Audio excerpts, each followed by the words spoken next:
झारखंड से हमारे साथ जुड़े हुए हैं साथी राकेश रंजन जी।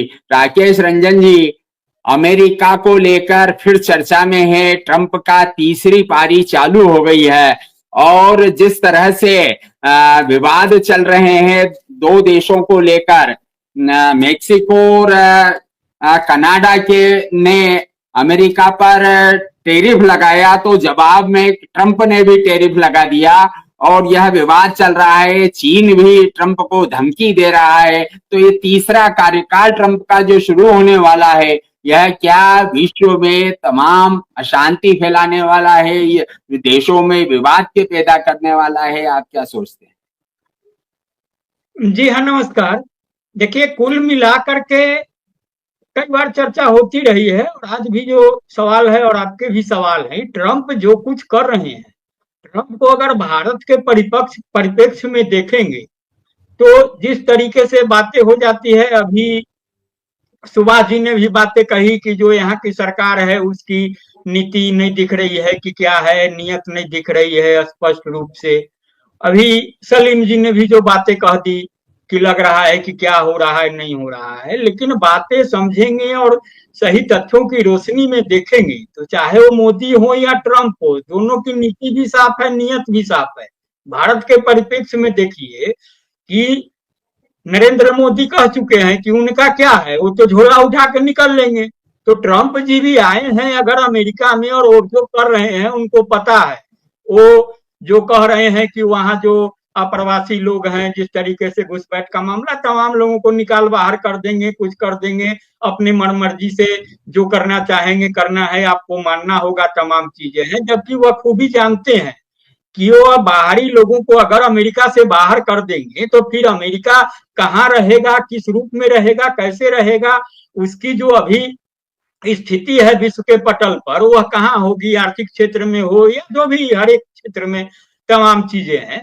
तो कुल मिला के जो संबंधों की बात है कि मिलजुल करके आज जहां दुनिया जा रही है, जिस हिसाब से अब तमाम गिले शिकवे भूल करके लोग आगे बढ़ रहे हैं, वहां आप कहीं पेचीदगियों के साथ सामने होंगे। तो ही जो भारत में हो रहा है, पूंजीपतियों की बात करनी है, उनकी बेहतरी की बात करनी है, केंद्र में जनता को रखनी है। जनता तो एक बहाना है, चूंकि लोकतांत्रिक व्यवस्था है तो जनतंत्र कहा जाता है। तो जनता की अनदेखी करके, जनता की बात नहीं करके फिर आप कैसे शासक बनिएगा, क्या बनिएगा? वहां भी सब कुछ मामले साफी हैं भारत की तरह, जो अदालत का मामला हो या कुछ हो। अभी देख लिए ट्रंप राष्ट्रपति बन गए, उन पर क्या आरोप लग रहे थे, नहीं लग रहे थे, उसको अदालत से क्या फैसला आना था, नहीं आना था, क्यों आया, नहीं आया, ये तमाम चीजें हैं, इस रूप में है। लेकिन अमेरिका की चर्चा के साथ साथ थोड़ा बिहार झारखंड की भी चर्चा कर लेते हैं। तो बिहार में जो अभी स्थिति है, अभी जो बजट आया था, बजट में कहा गया कि बिहार को बहुत कुछ मिल गया है। पहले भी पैकेज की बात हुई थी जब नीतीश कुमार की बैसाखी के सहारे मजबूर हुए थे, तीसरी बार जब मुख्यमंत्री बने नरेंद्र मोदी, तो कहा कि बहुत बड़ा पैकेज दे दिया है। बिहार में जो रहने वाले लोग हैं, जमीन पर पैकेज कहाँ है, नहीं है, अभी इंतजार ही हो रहा है। इस बार भी बातें कही जा रही है कि बहुत कुछ बिहार को मिल गया है, लेकिन सवाल वही जो है जहां टिका हुआ है कि वहां जो मूल समस्या, जो बेरोजगारी की समस्या है, स्वास्थ्य से जुड़ी बातें हैं, कृषि विकास की बातें हैं, उनका क्या होना है, कैसे होना है, वो कहीं कुछ नहीं होना है। यह अलग बात है कि घोषणाएं हो गई है, घोषणाएं कब सर जमीन पर उतरनी है यह भी स्पष्ट नहीं है। लेकिन प्रधानमंत्री का इसी महीने कार्यक्रम भी लग गया है, वो आएंगे और फिर अपना जो चुनावी वर्ष है तो जिस तरीके से कहते हैं करते हैं।